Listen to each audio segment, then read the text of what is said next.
All right, who's ready for lunch?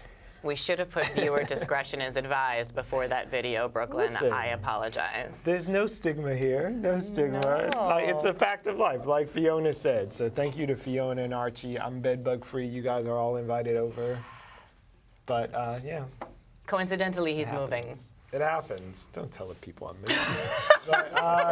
but no, it's a great, my landlord was super phenomenal about the whole thing. I hope that you're lucky enough to have a great landlord, and if not, call 311 and complain about something. They got to kick in, but it's a thing. It's a huge thing. It's a thing. The It's ghost a huge stitching. thing. The I ghost know. stitching I is the know it. worst. But moving on. I'm Stay feeling safe it now. out there, Brooklyn. Stay safe out there. Well, moving on. Commander is a work in progress about what some may consider a very progressive proposition that is. In 2008, some people didn't believe that President Obama would make history as the first African-American president of these United States. So is the voting populace ready to at least consider the idea of the first out gay president? Well, fresh off a featured stint at the 2015 Kennedy Center Page to Stage Festival, Commander is being presented here at the BRIC House on October 24th as part of our BRIC Lab series. Writer-director Mario Correa is also the host of Entertainment Weekly Radio's daily arts and culture program, News and Notes, on Sirius XM. We want to welcome Mario, as well as the man he's elected to cast as his contender for Commander-in-Chief, actor Neil Huff. Hello. Welcome. Hi. Mr. President. Thank you. Thanks for having us. Both of you. Well, tell us, Mario, how did you come up with the theme of this performance? It's funny because you actually honed in on it, which was that bed bugs. Exactly. That's the next play. It all comes from Easy to bed bugs. cast in Brooklyn, the next play, bed bugs. Yeah, it was actually the Obama race back in 2008 that had me thinking about that, and I wanted to come up with sort of a similar structure, which is a candidate who's talented, bookish, academic, but also had kind of a thin resume, as Obama did at the time. Yeah. And I wanted to sort of transpose that idea, what if he had been gay as opposed to African American? And so that's how the play began. And then over the next couple of years, I basically just worked on it and kept refining it, and things were moving and changing as I wrote it. Like the Supreme Court decision this summer caused me to sort of have to rewrite parts of the play right in the middle of rehearsals in Baltimore. So now we're really excited about where the play is and having folks like Neil in our cast. I should say that actually Dan Connectus is our director. Dan is an amazing director I worked with previously who's going to direct our show at BRIC. Yeah. I love it. That's kind of the danger of writing a play that has contemporary events into moving. it, right? Yes. Well, you can do a kind of Tony Kushner thing and just say, when you're performing this play, really look at the current issues and adapt the play accordingly. Rip it from the headline. Yeah, no, Exactly. it's true. It's true. Maybe it's like, that's the real challenge, is to sort of capture a moment so it's interesting to folks, but also not date the play so quickly that they don't, want to see it years later. So hope we've hit that balance. So how do you play it, Neil? Are you all like lispy and I'm going to be the Perez Hilton president or something? How did you come about this? I'll try that. Well, we haven't started work yet, so that'll be day one. I'll try that. So give it a reading. Sorry.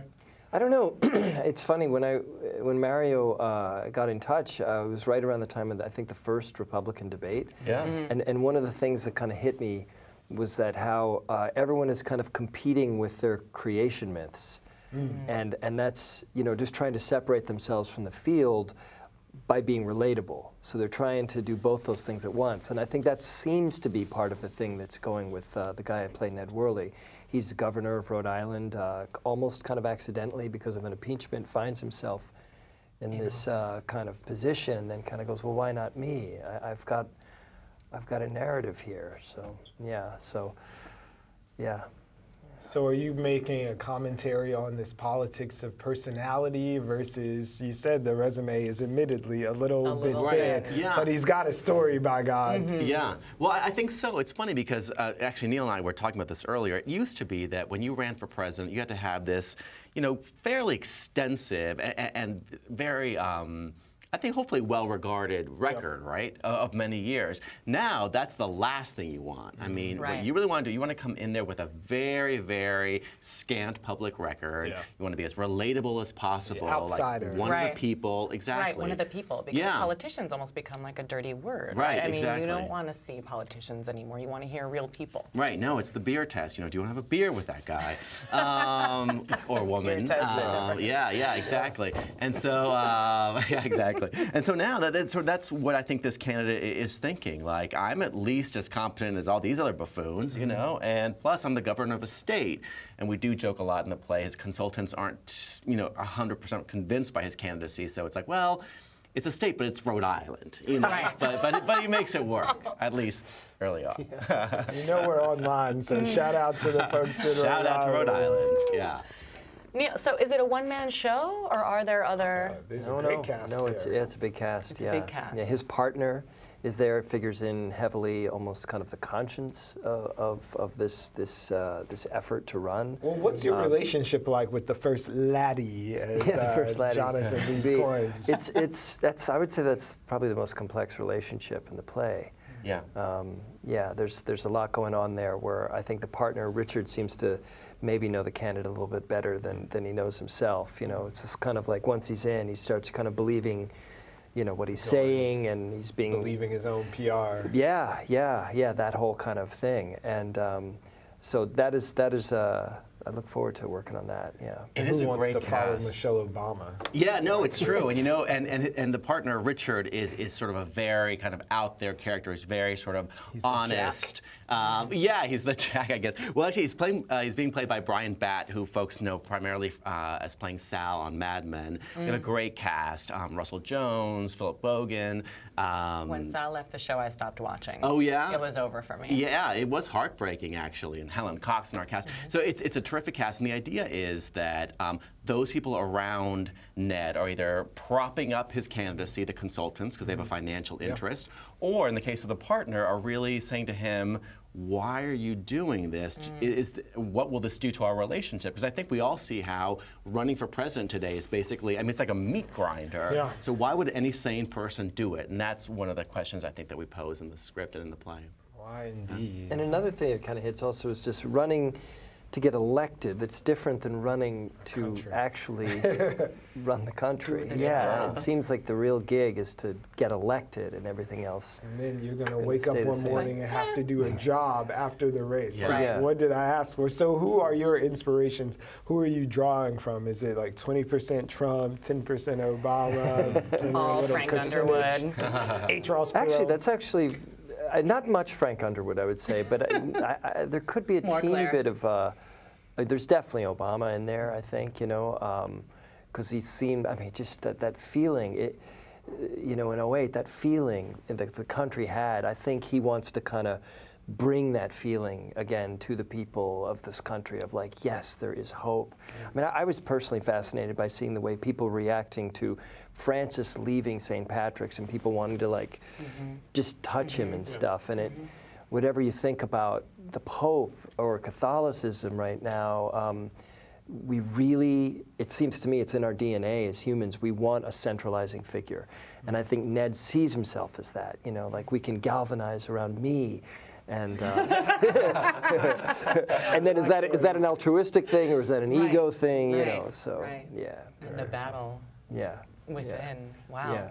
So how'd you guys get involved with BRIC Lab, and tell us about that? Yeah, so I actually live in Clinton Hill, just not far from here, and yeah, so I'd visited BRIC, and I saw sort of the call for proposals, and at that point, the play had been largely written, and we were going to workshop it in Baltimore for the summer, so I thought, what a great opportunity to basically have it come here. Yeah, so in Baltimore, a great theater company called Vagabond Players put it on there and helped me work out the kinks with it there, so that what we're presenting here at BRIC now is, I think, going to be like fairly polished or so we hope. And the cast is just amazing. The script, oh, yeah. Script will be polished. Neil hasn't even thought about this yet. This is the first time I even approached Neil about it, just today, actually. I know the title. No, actually, Neil and I had met when he did a reading of my last play, Tailspin, and I'd really wanted to work with Neil, and the timing didn't work out last time, so we had a chance to do it this time, which makes me so happy. And I think folks are really going to they're going to want to vote for you, Neil. They're going to want you to lead them. Good How eyes. close do you think we are to an actual out, openly gay man or woman outside of Ellen making a real bid for the White House? What do you think? Or it could be Ellen. Or it Your could be thoughts on that Oh, too? How do I know? I mean, like, I remember my best friend from high school, out gay man in Rhode Island as a Republican, an out gay Republican, just kind of getting a foothold. And after a few years, he's like, I can't be an out gay man and be a Republican. That was him. You know, I would think that it would just bring up a lot. With the marriage issue now, I don't know, what do you think? Yeah, it's funny because when I started writing the play, which was about 2 years ago I thought, this is not going to happen in my lifetime. That was my thought. Right. And then, honestly, over the last 6 months, I do wonder if it'll happen in my lifetime. I think the chances of us having an out gay president in the next 30 years, hopefully I'll know, 30 years. I think are actually be pretty 50. good. Yeah, what do you guys think? I'll be 50 in the next 30 years, so sure, it could happen. Oh, you know what I mean? I mean, what I think it really takes. Yes, what I- Vines. What I think it takes really is the generation of like myself who grew up not thinking that it was a possibility to basically sort of Right. move on. Right.